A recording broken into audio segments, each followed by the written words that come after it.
Bien chaud, tout doux, ultra moelleux, à grosse ou petite maille, les vêtements tricotés font un carton. C'est simple, on les voit partout. Mais le phénomène du tricot est loin de s'arrêter là. La grande classe, figurez-vous, c'est de tricoter vos vêtements vous-même. Le tricot est aujourd'hui propulsé au rang d'activité cosy et chic par excellence. Et en matière de chic, il n'y a d'ailleurs pas plus branché que de tricoter autour d'une tasse de thé avec ses copines. Au cœur de Tel Aviv, dans sa charmante boutique de laine, Myriam organise ce type de rencontre très tendance autour du tricot et Muriel Hadassa n'a rien raté de ce moment convivial. Regardez. Qui ne se souvient pas de la douceur du chandail de son enfance? Point mousse, de riz, de blé, point jersey ou bien encore jacquard, longtemps associé à nos grands-mères, le tricot, longtemps désuet, revient au goût du jour. Et la tendance est plus que jamais aux rencontres autour du tricot. Un moment de partage où règne la bonne humeur. Direction le cœur de Tel Aviv où Myriam anime un atelier. Le programme est ludique, éclat de rire et tricot. J'ai ouvert cette boutique de laine il y a 2 ans et demi parce que je me suis rendu compte qu'il y avait une vraie demande, un vrai intérêt, un nouvel intérêt pour le tricot, partout, mais pas seulement en Israël.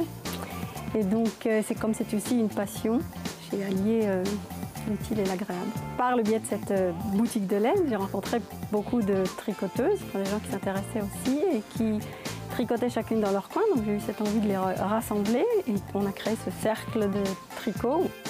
Se rassembler dans une ambiance détendue et conviviale pour discuter, tricoter, mais aussi se perfectionner. Tout d'abord, j'aime tricoter et j'aime tricoter avec d'autres femmes parce que chacune a son feeling et son style et on peut apprendre beaucoup des autres filles qui tricotent. Je travaille ici et j'apprends aussi des clients. Elles amènent de nouveaux modèles, des idées et des sites internet que je connaissais pas et tricoter tout ensemble, c'est plus sympa que de tricoter toute seule à la maison.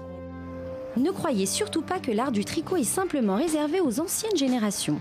De plus en plus d'adolescentes sont désireuses d'apprendre à tricoter et c'est le cas de Tal.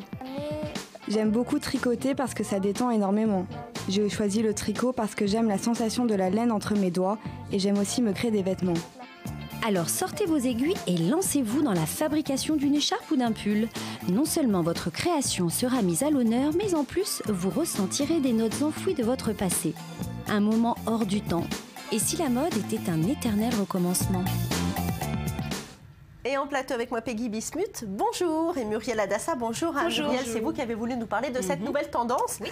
Qui l'aurait cru? Comment c'était possible de penser une seule seconde que maintenant, le tricot allait redevenir à la mode? Effectivement, le tricot existe depuis la nuit des temps, mais depuis quelques années, eh bien, il séduit à nouveau toutes les générations, pour toutes les tranches d'âge, grâce à une autre tendance, Valérie, figurez-vous, c'est le do it yourself, qui est faites-le vous-même. En fait, donc, en faisant un petit tricot, on offre à chaque personne la satisfaction de créer une pièce unique. Et en plus de ça, avec les cafés tricot, comme on vient de le dire, qui se multiplient en France, vous avez une activité très originale, très conviviale, où vous allez pouvoir partager entre tricoteurs vos petits conseils, etc., autour d'un thé ou d'un café. Donc, c'est pas négligeable.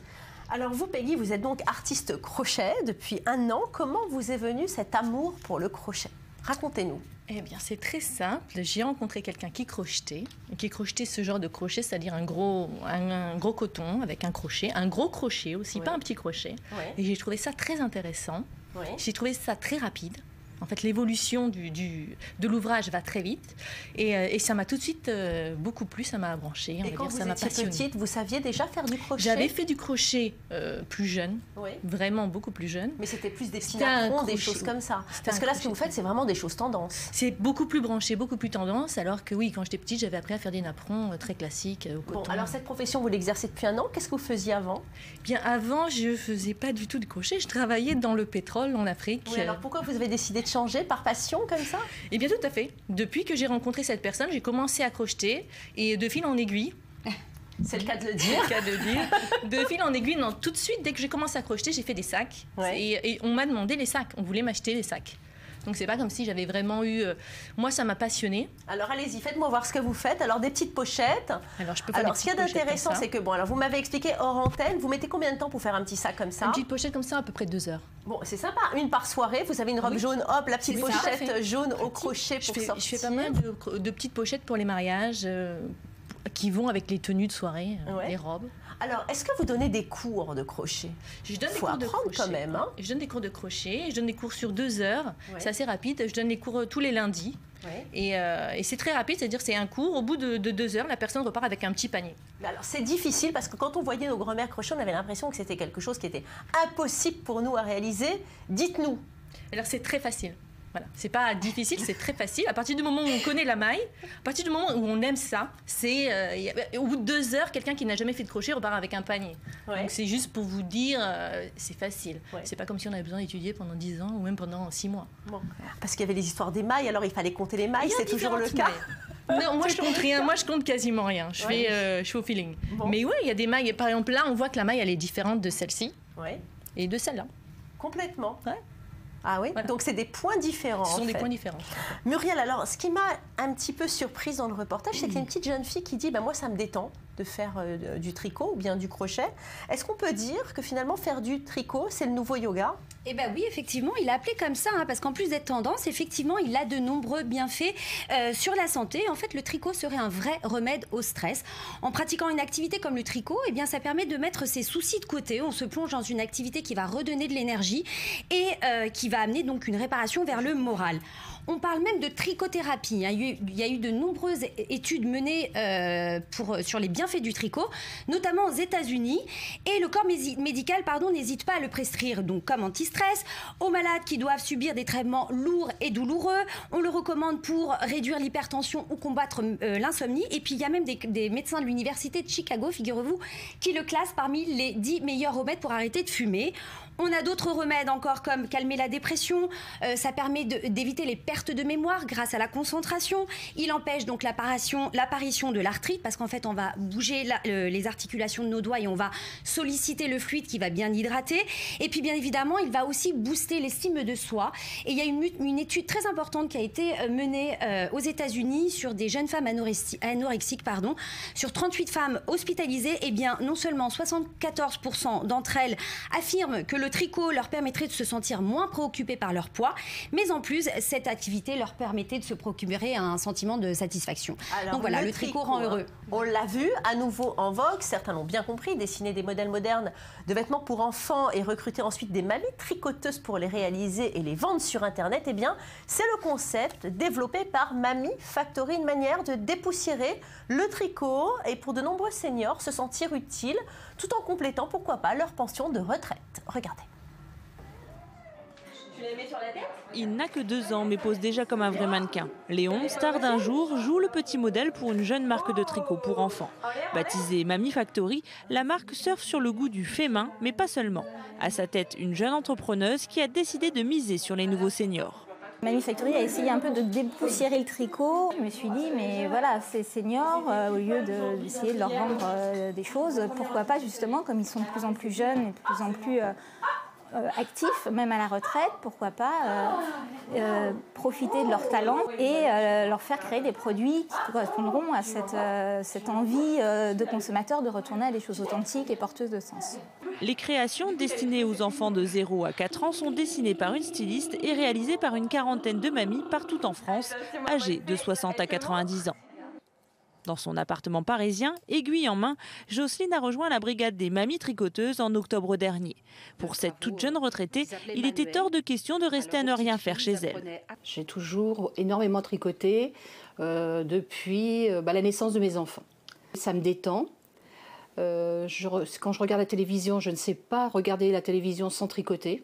Aujourd'hui, elle produit à la demande en fonction des commandes passées sur le site de vente de l'entreprise qui fournit également les pelotes et les boutons. Le credo de la marque, la qualité. C'est toujours très très bien coupé, c'est de très bon goût. J'aime beaucoup le style de ce genre de petits vêtements et à unisexe aussi, puisque du coup je peux les mettre aussi bien à mes garçons qu'à ma fille pour la plupart. Et puis voilà, j'aime surtout les matières utilisées. Des matières nobles issues de filatures françaises comme le mohair, l'alpaga ou encore le cachemire. La collection propose pulls, gilets, bonnets, gants, manteaux à des prix qui varient de 10 à 120 €.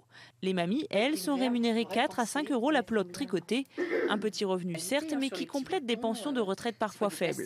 Mes tricots m'apportent un petit surplus que je place en épargne et qui permettent de se faire un petit plaisir de temps en temps, ce qui n'est pas négligeable. La marque devrait ouvrir prochainement une boutique dans le 17e arrondissement de Paris, un établissement dans lequel les mamies tricoteuses pourront également montrer leur talent aux clientes et échanger leurs techniques entre elles. Peggy, en voilà une bonne idée. C'est dommage qu'on voit plus ces petits chaussons là tricotés à la main. Il faudrait que ça revienne quand même. C'était tellement mignon. Et c'est vrai qu'on les voit plus trop sur le marché, mais on les retrouve. Il suffit d'aller sur Instagram ou bien chez des sur grandes Facebook. Marques parisiennes. Chez les grandes marques. C'est les seuls qui continuent à le faire. Muriel, il y a une nouvelle tendance qui fait le buzz. Ça s'appelle le yarn bombing. Alors expliquez-nous. Sublime. On connaissait donc le street art qui s'employait en fait à donner de la couleur à nos ruternes. Eh bien, le yarn bombing, appelé aussi le tricot urbain ou le tricot graffiti, qui est une nouvelle forme d'art qui ne déroge pas à la règle en mélangeant deux passions qui sont complètement éloignées, le tricot et le graffiti. En fait, c'est né en 2005 aux États-Unis à l'initiative de Magda Sayed, qui est une jeune femme qui avait simplement décoré en fait ses poignées de porte de son magasin avec de la laine. Ça a suscité la curiosité des passants et depuis la pratique s'est largement diffusée, notamment en Europe. Alors en fait, c'est très simple, c'est donner une touche surprenante au paysage urbain en transformant l'ordinaire en extraordinaire, avec un côté très chaleureux, parfois même psychédélique. On a juste à habiller les lieux publics, les bancs, les grillages, enfin vraiment tout et n'importe quoi pour redonner de la couleur. C'est vraiment très original. Alors aux États-Unis, c'est une pratique encore illégale, mais en Europe, ça prend de l'essor, notamment à Londres, où il y a eu en fait la première aventure du tricot collectif appelé Knit in the City, Tricote la ville. Et puis depuis, on note de nombreuses actions similaires, même aussi à Tel Aviv. C'est très joli du côté du souk. Et puis depuis cette tendance est même inscrite en 2015 dans l'English Oxford Dictionary. C'est pour vous dire. Merci beaucoup Muriel, merci Peggy d'être venue nous voir. Allez, on va toutes se mettre au tricot, c'est sûr. On va tout de suite passer à notre séquence culture.